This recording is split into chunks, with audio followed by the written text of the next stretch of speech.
আন্ধাৰত লুকাই থকা জীৱনৰ সম্পদবোৰ লিখনিৰে পুনৰুদ্ধাৰ কৰি বাস্তৱৰ কৰ্মৰাজি শুদ্ধচিত কৰিবলৈ যি প্ৰয়াস সেয়া সৰ্বজন বিদিত। বহু কষ্ট কৰি নাগাৰা নাম জগতখনত আপুনি যি অৱদান আগবঢ়াই আহিছে আমি গৌৰৱেৰে উচ্চাৰণ কৰিবলৈ কুণ্ঠাবোধ নকৰোঁ। আপোনাৰ জীৱনজোৰা সাহিত্য প্ৰেমৰ বাবে আমি অতিকৈ আনন্দিত আৰু গৌৰৱান্বিত। আজি এই শুভক্ষণত আপোনাক আমাৰ মাজত পাই আমি ধন্য মানিছোঁ।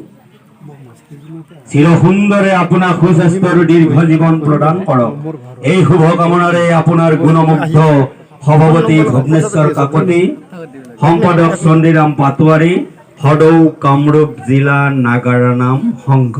ধন্যবাদ।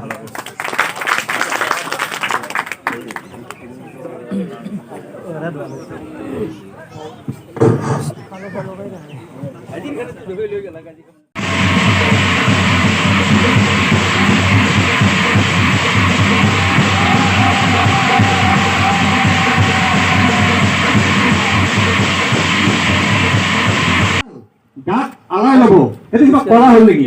আপোনালোকৰ দলত টকা আছে, 10 তাল কিনিছে, তিনি আলাই লৈছে বল থকা মানুহজনে। বলাৰে এনেকে তাল কিজনে এনেকে ঘূৰিছে, তাত কিবা আৰ্ট আছে নেকি? তাত কলা আছে নেকি? একজন যদি বুজাই দেখুৱাওক কাৰ কিমান সাহস আছে। বচলাৰ ভবৰ নিচিনাকে বজাওক, মহেন্দ্ৰ দাসৰ নিচিনাকে বজাওক। এয়া তাল কিজোৰ আলাই লৈ এটা ঘূৰণ পাই গেলে হ'ব নেকি? ভাৰতবৰ্ষত চিপাহী বিদ্ৰোহ হৈছিল, বুৰঞ্জী পঢ়া ছাত্ৰ ছাত্ৰীসকলে জানে ভাৰতবৰ্ষত চিপাহী বিদ্ৰোহ হৈছিল। কিয় হৈছিল? গৰুৰ মাংস, গাহৰিৰ মাংস কামুৰি বন্দুকৰ টোটা ছিঙি পেলাই গুলি ভৰাই গুলি মাৰিব লাগে শত্ৰুপক্ষক। হিন্দু সৈনিকসকলে আপত্তি কৰিছিল যে আমি কেতিয়াও টোটা মুখেৰে কামুৰি ছিঙি গুলি ভৰাই আমি বন্দুক নটোৱাওঁ, আমি এই কথাত নাই, সেই বন্দুক আমি নামাৰো। চিপাহী বিদ্ৰোহ যিটো কাৰণত হৈছিল সেই চিপাহী বিদ্ৰোহ আকৌ আমাৰ নামত এতিয়া হ'ব। আমাৰ মানুহসকলৰ গৰু চামৰা কামুৰি কামুৰি নাগাৰা বজায় কিয়? তাত কি আছে? নাগাৰাটো কামুৰি বল আছে কাৰণে কামুৰিছে। আজি ভৰালীক কামুৰিব দিলে পাৰিব নেকি? কিন্তু ভৰালীৰ দৰে এজন পাঠক অসমত উলিয়াওকচোন বাৰু। যিবিলাকে নাম শুদ্ধভাৱে ভালকে গাব নাজানে, নোৱাৰে, তেওঁৰ কলা সুলভ মনোবৃত্তি নাই, সেইবিলাকে এই অপকৃষ্টিবিলাকৰ আশ্ৰয় লয়। কোনো দৰকাৰ নাই 6-7 তালৰ নাগাৰা কামুৰি বজাব দৰকাৰ নাই। নামৰ পাঠক এজনক, নাগাৰা নামৰ শিল্পী এজনক কোনোবা এটা প্ৰশ্ন কৰিলে প্ৰশ্নৰ উত্তৰ দিব পাৰিব লাগিব যে এইটো মগত আছে, এইটো তমুকত আছে। আৰু লিখকসকলক আমি অনুৰোধ কৰি দিছো বাৰে বাৰে যে আপোনালোকে জনপ্ৰিয়তাৰ কাৰণে যিকোনো বস্তু লিখি পেলাই যিকোনো সুৰ ধাৰ কৰি আনি নামত সোমাই জনপ্ৰিয়তা ল'ব নিবিচাৰিব। এইটো দুৰ্ভাগ্যজনক কথা। আৰু ভাইহঁত হওঁ, এইটো চব নামতে থাকেনে বাৰু? ভাইহঁত হওঁ শব্দটো ক'ত আছে? হৌ বুলি এটা শব্দ আমি যে কওঁ, প্ৰত্যেকটো নামতে লিখকবিলাকে লিখে। এখন ঠেলি এচিনি বিয়া পাতিব, বিয়াখনত কোনোবা খাব পালে, কোনোবা খাব নাপালে, এসোপা হৈচৈ কৰি সেইবিলাক মানুহ সেইবিলাকে নাহাঁহে, সেইবিলাকে গুচি যায় যে এইবিলাক কথা আৰু শুনি থাকিব নোৱাৰি, আমি যাওঁ বলক। থাকে কোনকেইটা? মদৰ নিচা ফাটো নাফাটো অৱস্থাত যিকেইটা থাকে সেইকেইটা মানুহে সেই কথাখিনি হজম কৰি থাকে। গতিকে আমি সদৌ নাগাৰা মানে ক'বলৈ বলো নাই আৰু বৰ বিশেষ, তথাপি যিখিনি কৈছোঁ সেইখিনি সকলোৱে মনোযোগেৰে শুনিছে, মই ধন্যবাদ জনাইছোঁ। আৰু সকলোৰে মংগল কামনা কৰি কামৰূপ জিলা সংঘৰ উপভোগ উন্নতি হওক তাকে আশা কৰি সৰ্বেই ভৱন্তু সুখিনঃ, সেই প্ৰভুসকলকে সুখত ৰাখক। সৰ্বেই সন্তু নিৰাময়া, সকলো দিশৰ পৰা নিৰাময় হওক। সৰ্বেই ভদ্ৰাণী পশ্যতুন, সকলোৰে অন্তৰত ভাল ভাল জাগক। মা কশ্চিৎ দুঃখ ভাগ ভাৱে। ওম শান্তি শান্তি শান্তি। এইখিনি কৈ আৰু নতুন প্ৰজন্মৰ লিখকবিলাকক মই অতি বাৰে বাৰে অনুৰোধ কৰিছোঁ। আজি বহু সম্বৰ্ধনা জনাইছে, ভাল লাগিছে। সুৰবিলাক নাগাৰা নামৰ সুৰবিলাক যাতে মানে স্বকীয় সুৰবিলাকে দিয়ে, এই ফেডাৰেল মাৰি মাৰি এটা কিতাপ কৰি হেলাখন যাতে আয়োজন যাতে এইবিলাক দিলে আমাৰ নামেই নাছে বুঢ়া মানুহ, সেইটোৱে চাবই।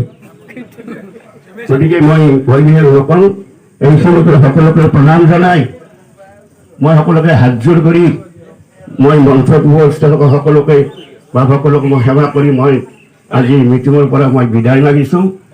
আৰু সকলোকে সেৱা কৰি মোৰ বক্তব্য ইমানতে সামৰিছোঁ। নমস্কাৰ।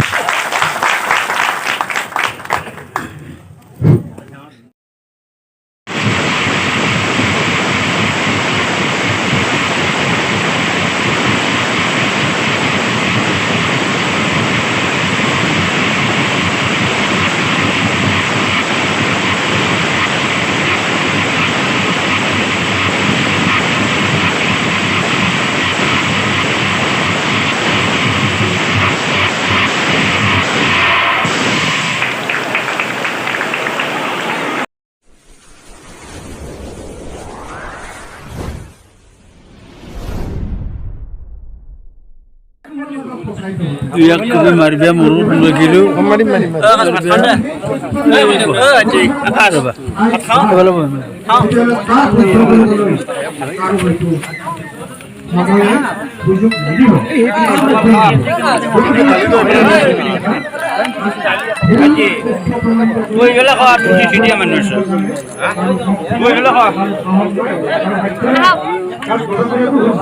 ইফালে চাব লগে মোবাইল টিপি আছে।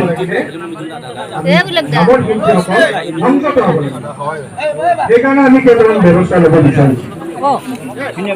প্ৰথম ব্যৱস্থাটো হ'ল আমি মান্যজনক শ্ৰদ্ধা কৰিব লাগে। আমাৰ যিসকল কৰ্মধাৰী, যিসকল আমাৰ পুত্ৰপুত্ৰী, আমাৰ তেখেতসকলক জাপুজিকা কৰিবৰ কাৰণে আমি এখন নাগানামৰ শিল্পী পাৰ্টি ব্যৱস্থা লৈছোঁ। 60 বছৰৰ উৰ্ধৰ যিসকল নাগানামৰ শিল্পী আছে, পাঠকেই হওক, আগুৰি হওক,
Krishna Krishna Hare Ram Krishna